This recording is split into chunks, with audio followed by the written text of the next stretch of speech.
talking about launching. So, an observation I was making on some launches was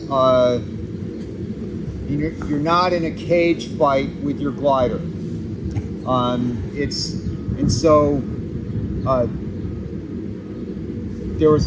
could see some some battles going on, like, and the glider is like it's like one of those kids' toys where you punch it and it comes back up. And so it is like the perfect Tai Chi martial arts opponent, where whatever energy you put in, you're going to get back. And so, if you smack it, it's going to smack you back. And so it's I'd like to call it a dance, but probably no one's a good dancer. Certainly not the guys. But it is an exchange of energy. And so you don't want to be tentative, but you don't want to be too aggressive either. Because whatever energy you put in is going to come right back at you. And most of the time you lose in the exchange. And losing is just basically the control, the overflying, getting bullied by your glider because you put in energy and now it's giving it back to you, in addition to the power that it already has once the air gets in it. So you want to be you don't want to be tentative, but you don't want to be aggressive either. It's somewhere in the middle. And so I would encourage everybody just before they're about to pull on the A's to just exhale and relax and not overdo it. You still want to act with a degree of authority, but temper your input when you pull up on that wing, so that energy doesn't boomerang on you and not give you the result that you want. So I'm starting with that. So now, whatever you guys want to talk about. Speed bar is super important, as Russ was saying, and this is a real technique issue I have, but when I try to hook the speed bar, at least half the time I catch the bottom of the harness and it jams, and I just release it. It takes me a few goes. So I wonder if you had any tips on how to smoothly grab the speed bar. What kind of harness? It's a Lecky brace, but I had the same thing with the it's kind of a neoprene on the bottom.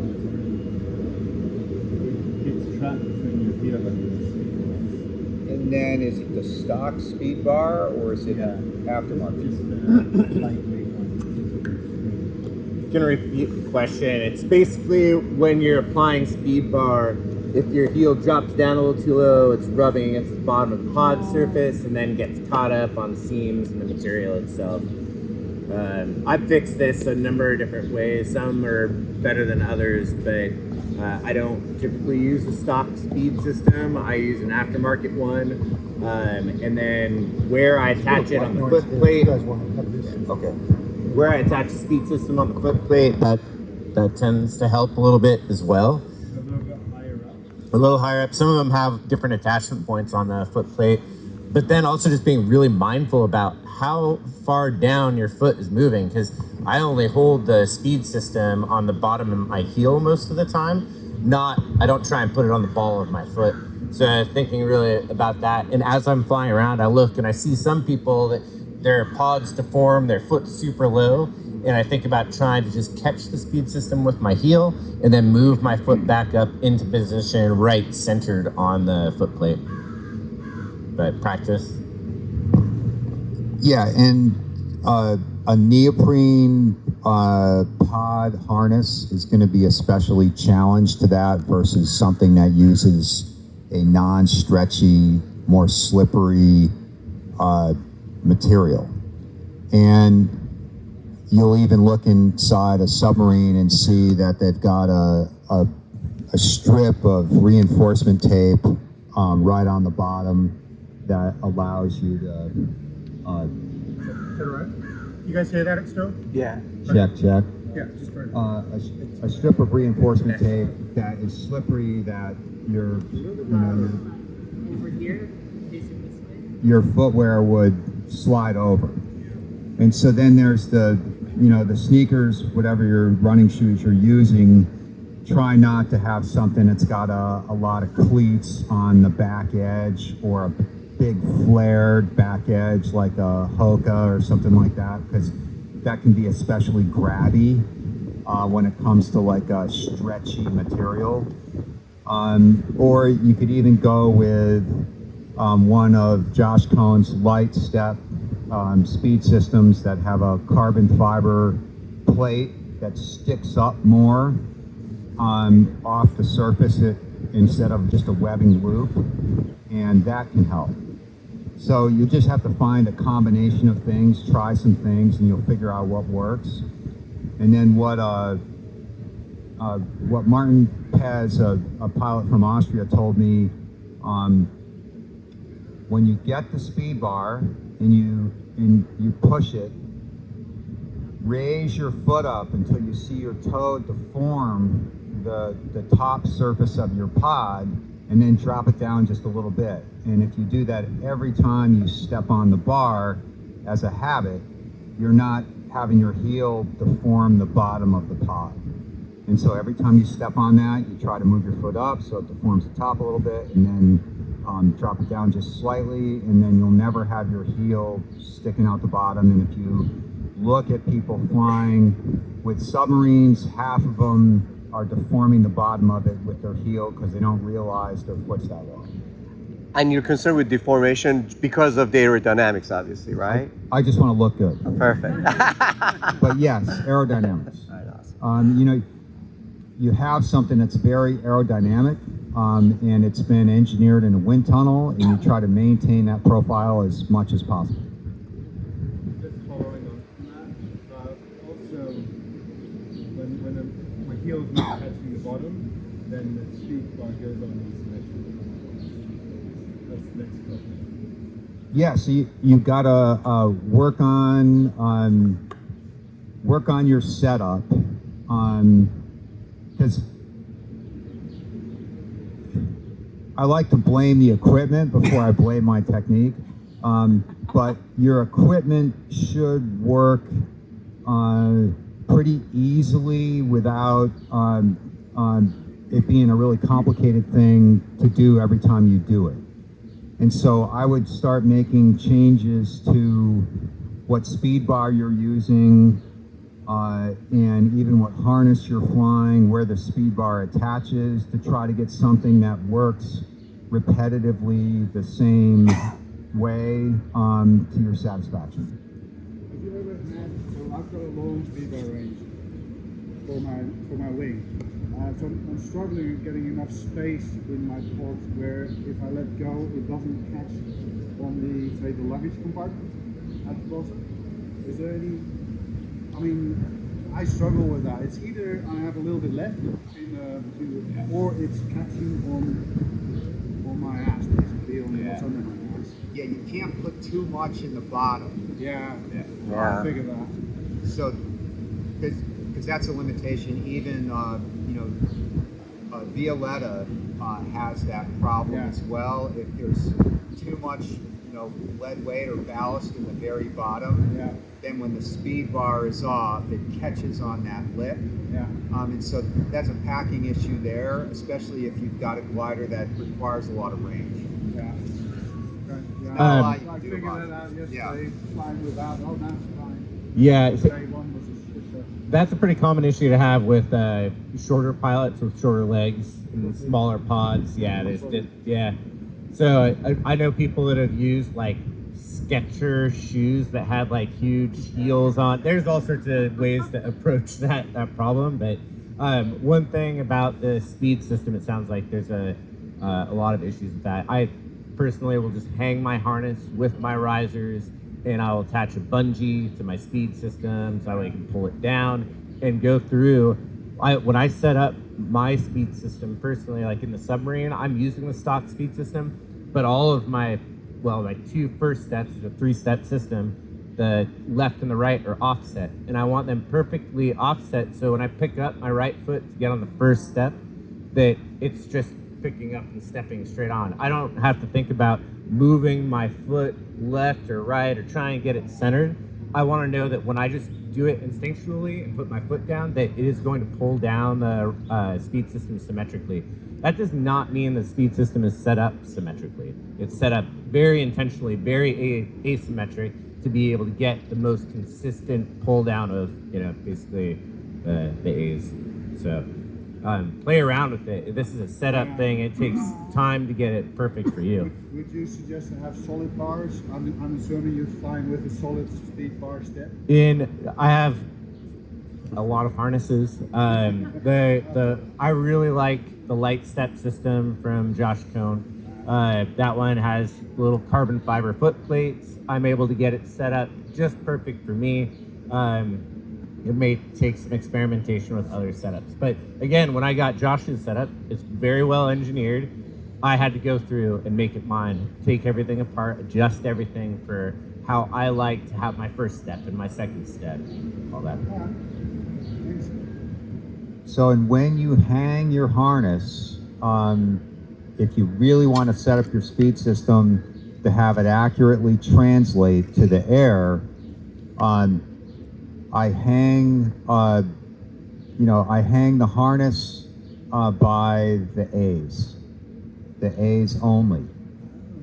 And so when I hang by the A's only, and I step on the speed bar, I'm essentially lifting myself up because I'm hanging on the A's, and I actually, and then I'm gauging where the speed inputs are by how far apart the pulleys are. Because I step on the first step, it lifts me up to whatever the first step would translate on, because you're pulling down on the A's when you're on speed bar, and then I can do the second step and I can do full bar, and I can accurately know if I'm getting full bar in a simulator. And if you don't do that, you don't really know until you go flying. And you mean you hang from the carabiners, but you put the bungee in the A malleons. Well, it's actually, I'm not hanging from the, you're hanging from the carabiners, but you're really hanging from the A's. Because if you hang from the carabiners, Yeah, you have nothing. But you run a bungee through the A's, or you actually? No, I actually just attach I put a loop through the A's. Gotcha. And I attach the A's. Gotcha. You're hanging from the A's. Gotcha. Thank you. I have a bungee that goes from the B's or whatever other malleons that go up and just sit there and hang, so that way I can... But you're also hanging from the A's. Gotcha. Thank you. It works really well, even though it doesn't seem like it makes sense. This isn't a speed bar question, but in a cross-country setting, so if you're like out by yourself on a task, or you're going somewhere on a cross-country flight, like a waypoint, how do you reason about course line deviations? Sorry, I missed the last part. How do you reason about course line deviations? So like going 20 degrees off course to a thermal versus like 90 degrees off course to a thermal versus going from position. I try and always go where I know there's lift. That's probably the number one decision point from a perspective of how much course deviation. If I'm out on the flats, most of the time I try and put the wind at my back and fly as fast as I possibly can, and I don't really deviate until I get positive information in front of me. If I'm up in the mountains and there's no bailouts, I try and plot my course very carefully to be able to maximize my opportunity to climb and gain lift. So it really just depends on the conditions where you're flying. I would say two things. I'll definitely get to you next. Two things. What's the wind direction and where the lift is. And so you saw on day one, and if you got out into the flats yesterday, that you have to account for the wind in order to keep course line. And so, you know, the pilots that did really well on the first task were the ones that were the highest and the most upwind. So when they got out into the flats, not only did they need one less thermal because they were high, and they could go much further in, every time you thermaled, it was going to drift you off course line. And the less times you had the thermal, the faster you could be, because you didn't have to go, okay, I've got to take this thermal, I'm going to drift away from course line, and then I'm going to have to tack back into the wind, and then I'm going to do it again, so I can get to the first turn point without getting too downwind of it. And so that's going to factor into your choice on what direction to fly.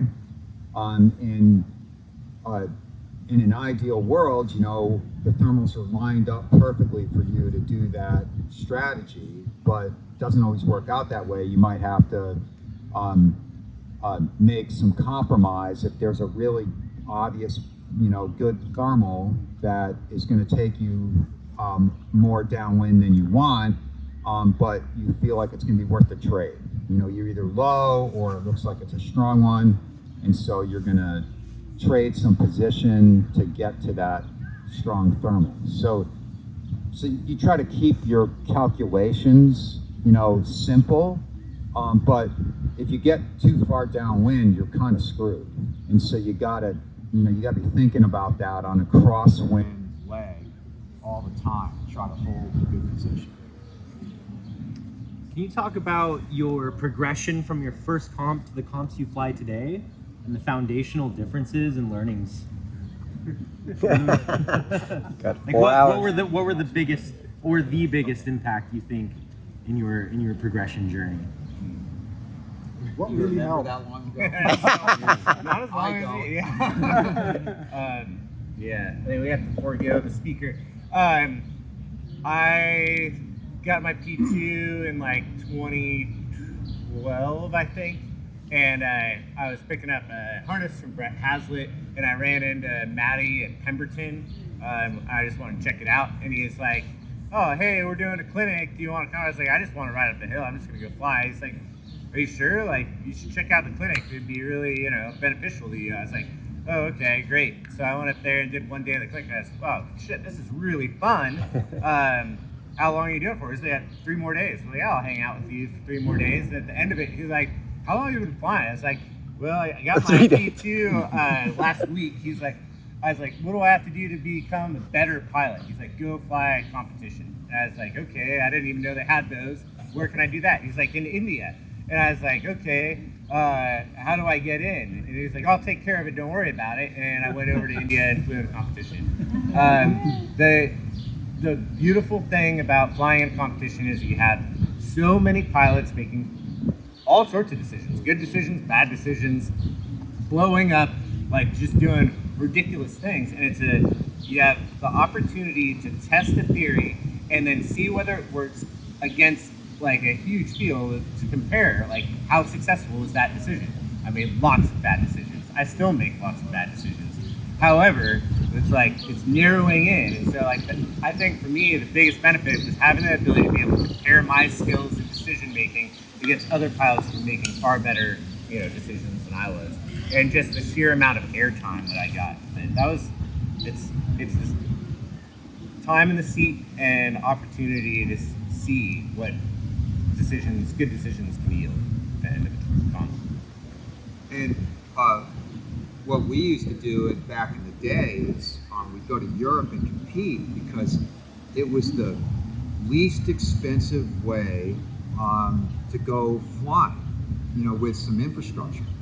So I remember going to the French Nationals. It was like '96, and it was free camping, and they had like espresso and croissants in the morning, and then you got driven around to whatever launch was going to be good for the day, and you know, someone was there to translate the weather briefing into English for us, and you know, you got retrieved. And so, and it was, you know, the entry fee was like, you know, a couple $100. And you can't go on a tour for anywhere near that. And so you go to as many comps as possible, and it's not really for the competition as much as the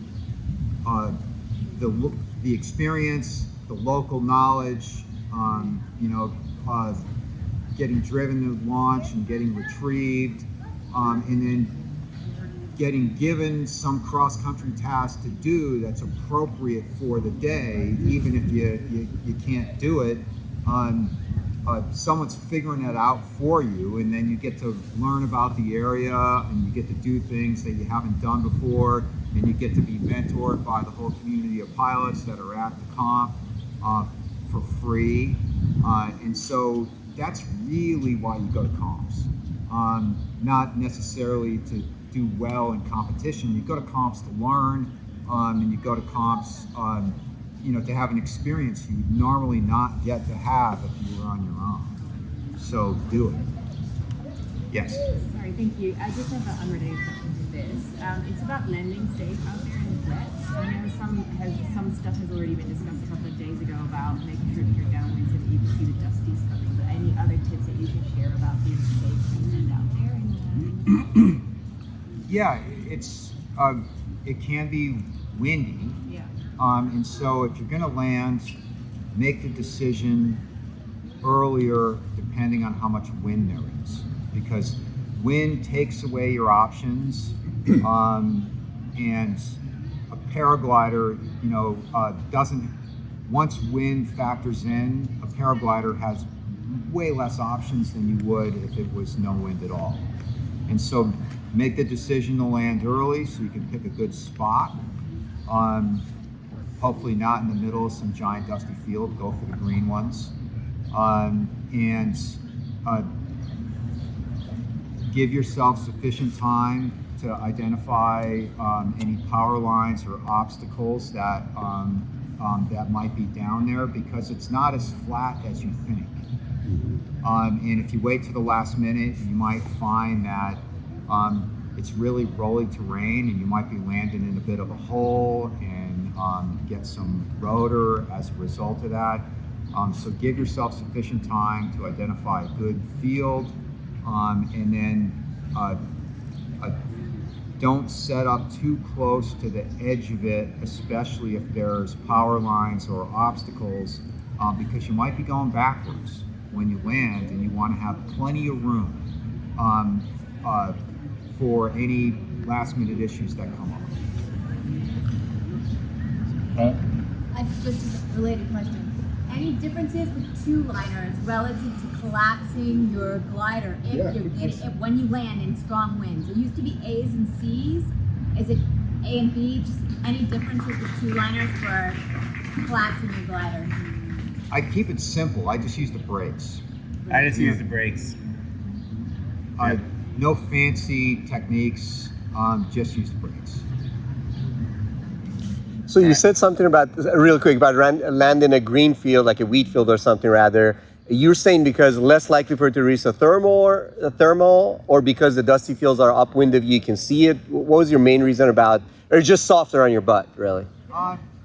Nicer to your kit. Gotcha. You're not landing in, like, you know, 2 feet of dust. I got in you. the middle of these brown fields. And Thanks. so it's more, and I would say that it's just going to be more pleasant in general, and psychologically. Yeah, you're happier. Yeah. I prefer irrigated fields over dry, dusty fields, as long as there's no crops in it, like green. But the downside is that you can't necessarily see the dust levels as easily. So I don't know. There's trade-offs. Maddie and I disagree on what the best option is.